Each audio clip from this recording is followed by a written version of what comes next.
Welcome to Inside Sim Racing. I'm Billy Strange, and today's test drive is going to be in the newly released Porsche pack in Assetto Corsa. Now, more specifically, we're going to run the historic Silverstone circuit that was just released in this update, along with the paid-for DLC, 91730, the Can-Am Monster. This car has a lot of character to it. It's in a tie between another car for my favorite out of the pack. Here's all the cars in the pack. Once again, we're going to be running the 91730. It is a tie between this car and the 911 Carrera S. Now that's saying something, because usually I'm not a big fan of driving street cars in simulators. It just doesn't appeal to me. I had a lot of fun with the 911 Carrera S, and it was a toss-up between the 917 and the Carrera. So if I do another video, I will definitely be doing the 911 Carrera S. The car it moves around a little bit. It's not so stuck to the track, so you definitely have to have some throttle control. And it moves. It's a fun car to drive. Another fun car, just below it, the RSR 3.0. And then the 93578, the RSR, whatever you would expect from a more vintage car. Moves around, has a lot of character, lots of body roll. Definitely have to be on your toes with this car. The 935 is interesting. From the Group 5 and Le Mans era, it doesn't want to turn in real quick. I actually like that. I tend to lock my diffs a little more when there's the adjustment there, because I don't like them rotating too quick under braking. And then when you get on the throttle, it definitely wants to spin both tires, and it kind of gets this little crab-ish thing coming out of the turn. So definitely two more enjoyable cars. The 718 is okay.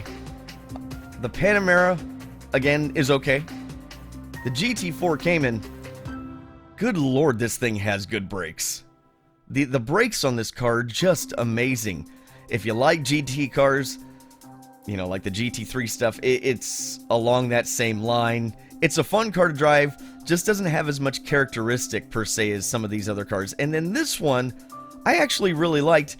It takes a little bit of getting used to, because it is very squirmy under braking. So you have to be ready for it. It's a very modern, and they have it under the hypercar category. It's a very modern car, has all the bells and whistles, and it is an enjoyable car to drive. Again, just doesn't have, in my opinion, the characteristic that these other cars have. And again, my favorite two, they're basically a tie, the 911 Carrera and the 91730. Sorry, one more thing before I get going. We're going to go to special events real quick. As you can see, the Master of Turbo is around the Silverstone Historic Circuit with the 91730. Now, to completely, score a gold, I'm having to look around my steering wheel here, is a 118. And the bronze, it is a 122.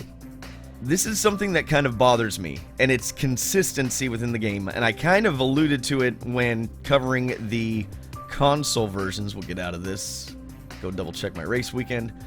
The way they've done things doesn't make sense, because as you'll note while I'm doing this, the opponent strength is at 100%. The cars never get there. Even in qualifying, the cars never even come close to sniffing a 118. I think the fastest I've seen one go in different conditions, trying to get them to go as fast, is a 123. So which one is it? Do we raise the level of the opponent's strength while I'm racing against them to levels that are close to a 118? Or do we lower the mark for gold? One or the two. There's got to be a happy medium in there somewhere, and it's just, there's no consistency, and that just drives me nuts. Alright, so we're going to go to my setup real quick. Load that.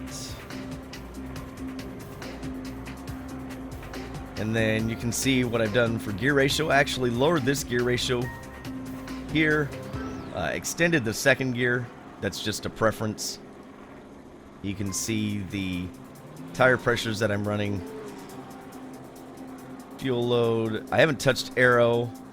There's my alignment adjustments if you want to try and copy those. This just makes the car drivable for me. Again, I'm not the fastest person with the car, but I really enjoy the car, and these are my setups. It makes the car easy, not easy, but easier to drive.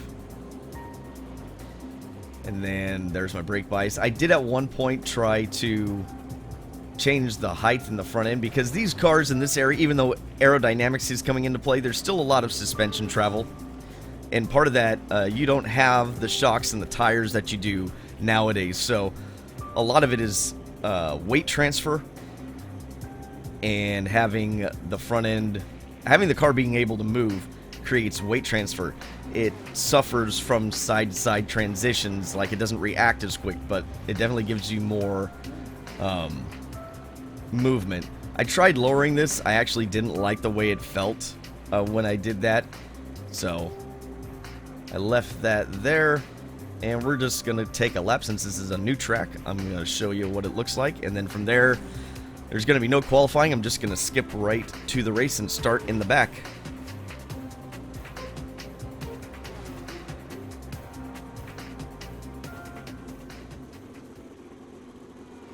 Alright, here we go. Take a look.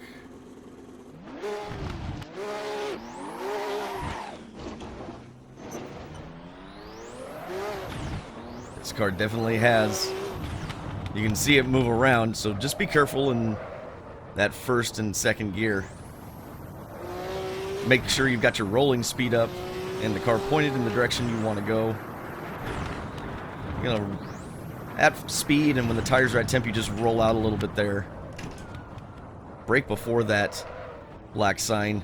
Now this is all dependent also. Woo. Talking and driving. This is also dependent upon the gearing that you're using. Again, the brakes aren't the best thing in the world, so you really have to use that gear braking that the engine creates. Sometimes a little lower gear helps with the braking. Again, tires are a little cold, so I'm not getting on the throttle as early as I normally would, but you still have to take your time. You got to roll out. Use a little bit of brake in that turn. Get on the brake, and yes, this is the unneutered version of Silverstone. Those familiar with project cars will know that it has the chicane just before you get on that main straightaway.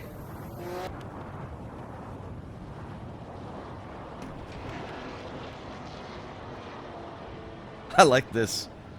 Look at that. Up and down.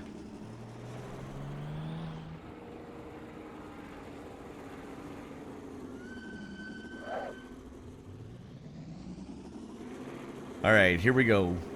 Tail end of a 20-car field, 4 laps with a 9:17:30 around historic Silverstone.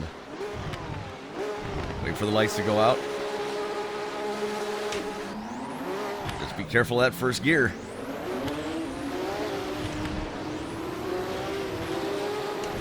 And second gear. Just be careful. Hopefully nobody hits me from the side, because that can happen. Alright, well, we're through that part.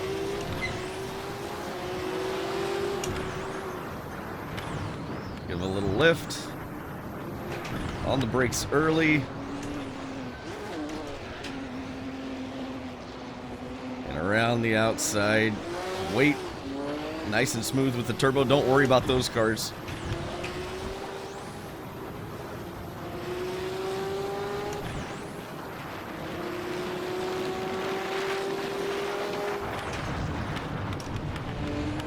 And as you can see, they are not as good on the brakes.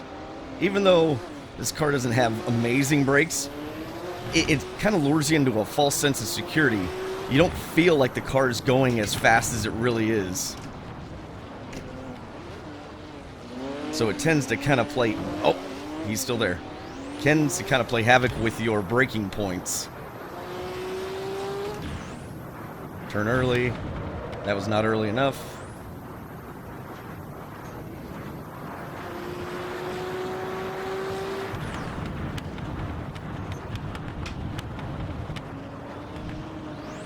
You can really feel it in the wheel when those high-speed corners, there's a lot of load on the front tires. Steering gets heavy. But again,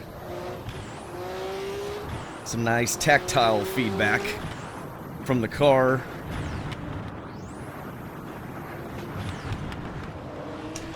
Wasn't sure if I was gonna, what I was gonna do.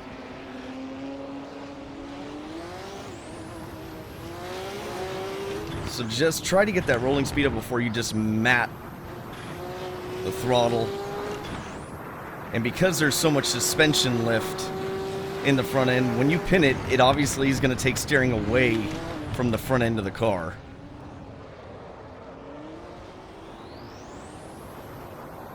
There we go. That's probably the best.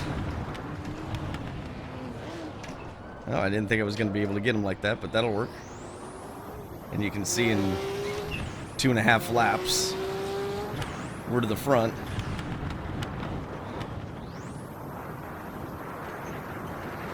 And so that's what I mean by consistency. If I can do that, I think it's too easy.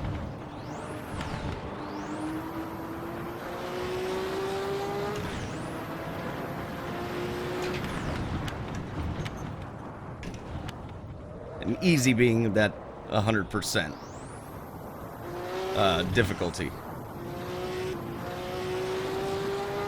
I really am enjoying myself with this car. It really... It's a... from a series that I absolutely love.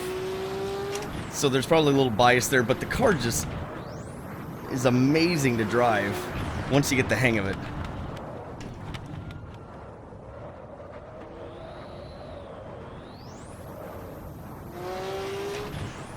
Wait for it a little bit. I mean, you can feel, at least I can feel the body roll.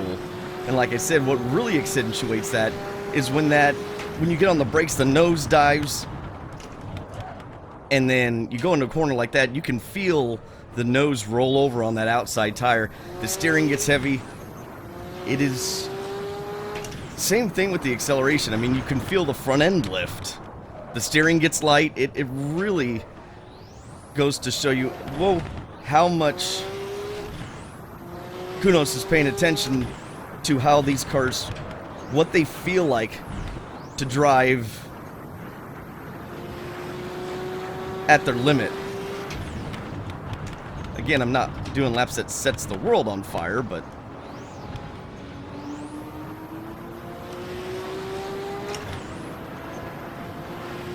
just an amazing car.